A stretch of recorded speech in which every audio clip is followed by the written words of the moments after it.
Okay. Lovely to have you here talking with me, Stefan. I've got some questions for you, a list of questions for you. So let's start. Okay. Great.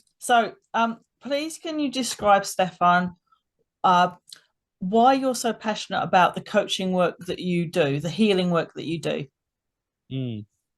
Well, it's good to be here, Joanne. Thank you for having me, first of all.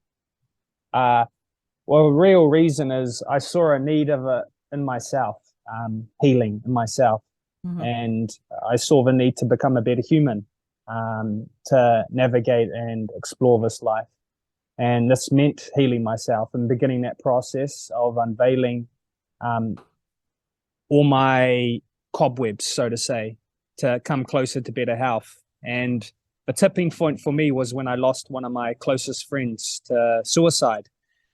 And that just kind of woke me up in the sense that I couldn't believe that someone so close to me felt that way. And I observed and looked at the way that that friend of mine was living, and yeah, it wasn't sustainable. It wasn't robust way of living.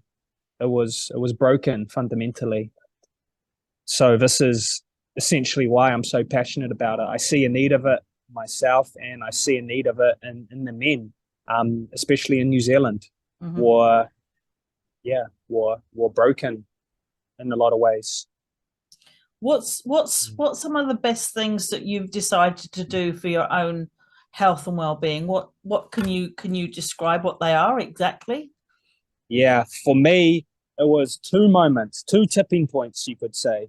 Uh, it was when I started to acknowledge and look at the food I was eating. Mhm.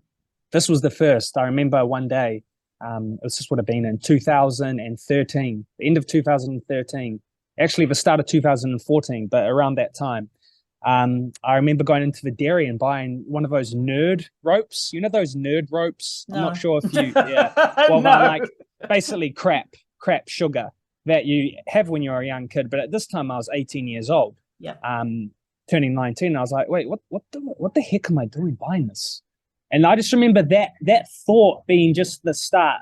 I didn't all of a sudden become this almighty organic eating, No. like everything, all natural eating human being and never touching sweets again. But I just remember that moment Gradual. starting Yes. Yes. very gradual. Starting. Yeah. I remember that moment.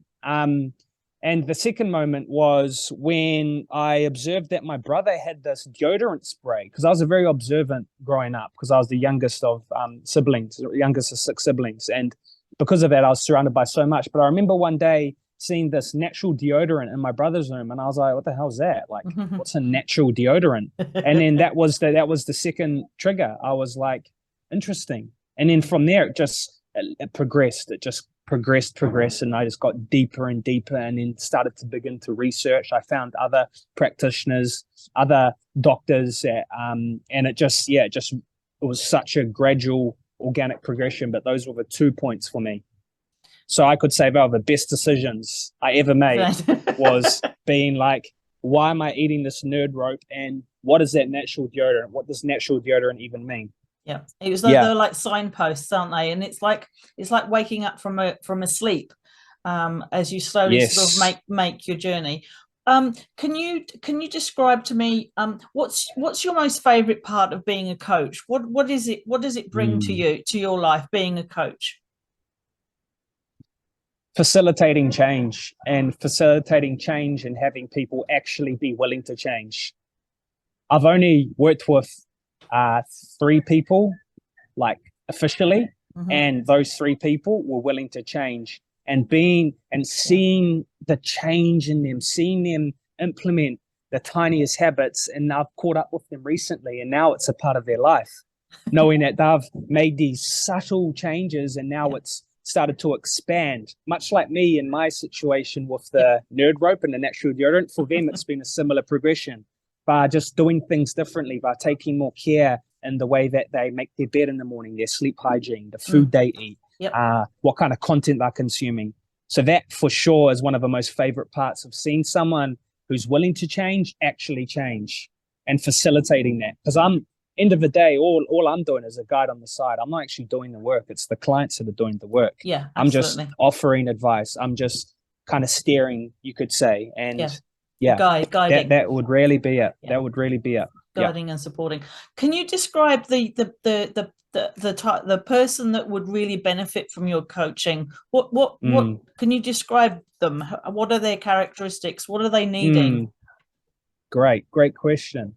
The demographic for now, as I kind of touched upon in the morning, is at the beginning of this beginning of this conversation, is that it's men primarily, men between the ages, because I find any younger than around 20, 21, they're still young boys, and I respect that, and I'm not too keen to intervene in that age group as of yet. Yep. But around the ages of 22 to even 40, 50, if they're willing, and because when you get to that age and you want to change, it's much harder. Yep. But for if it goes to that age bracket, and it's the kind of people that have had weed addiction, the kind of men that have had pornography addiction, the kind of men that want to basically lose a bit of weight or want to create a sustainable and long-lasting eating routine, the kind of person that's willing to change, whatever it may be. But it's men primarily, because I really... Sorry, go on. No, carry on. Well, I just really, as I touched on at the beginning, I really just see it as a necessity in New Zealand to work with men who really want to become stronger in themselves, become more disciplined, become more virtuous, eat better food, not put crap under their arms, you know. Be aware of the kind of skincare they're using. Be aware of the deodorants they use. All those factors. But obviously, it must be starting small. So yeah, men primarily. Do you it's almost like how I see it is like someone they were wanting.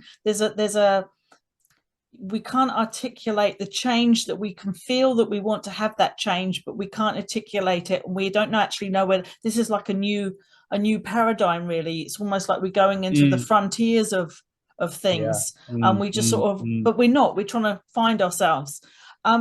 Where can we go, Stefan, to find out more about the work that you do? Do you have like a website? Do you have an email? How does that person get in touch with you for your coaching? Now, yeah. Okay. For now, via Instagram. Yeah. It's just at Stefan Ozich, and I'm currently in the process of building my website. Like it's literally in the works right now. I've got like a draft domain, and so that'll be done in probably the next month or so. And also I have offerings of yoga, teaching yoga too, because that's another part of my coaching offerings, and that's through Waitakere Health Hub. You'll be able to see my name in the list of yoga teachers. But that's all consolidated in my Instagram. The information will be there, so just reach out to me that way. And by the time with this video comes out, I'll be able to link it to your website or your Instagram and all that. Great. Yeah, that kind of thing. Amazing. So I'll let you get back to it. Cool. Is there anything else that you want to share with my audience? If you're willing to change, you can change. You have the power to change. And I've learned that, and I'm still learning that. But when you, it almost just sounds cliche because it's so overused, but it's not when you really sit with the truth. But if you are willing to change, you can change. You can move mountains. If you have faith, trust, and you're willing to surrender and sacrifice and be disciplined, you're going to change. And also one thing is, it's not always nice. Like sometimes when if you want to lose weight, it's not always going to be nice to eat certain foods, but understand that this is part of the bigger process. There's days where you have to sacrifice mouth pleasure for having a stronger, more supple, more flexible, more robust body. And a clear head. So understanding that, and a clear head. Exactly. So yeah, that would probably be the biggest thing. If you want to change, you can. You truly can. And if anyone that is seeing this now, what I'm saying resonates, please contact me, and we might be conducive, and we can make change together. And they're not doing it alone, are they? They're not. No such thing. Always guided and supported. That no one's alone in No a one. healing journey. No. No one. Nothing can, fundamentally in life, nothing is ever done alone. Nothing big, nothing beyond you can be done alone. It can't be. It's impossible. Yeah. Inertia is too powerful. Yes. Yeah. Yeah. Awesome. Love it. Okay. I'll let you get back to it. Great. Thanks for talking to me, Thank you, Stefan. Joanne. See you Thanks later. so much for your time. You're See you welcome. later. See ya. Bye. Bye.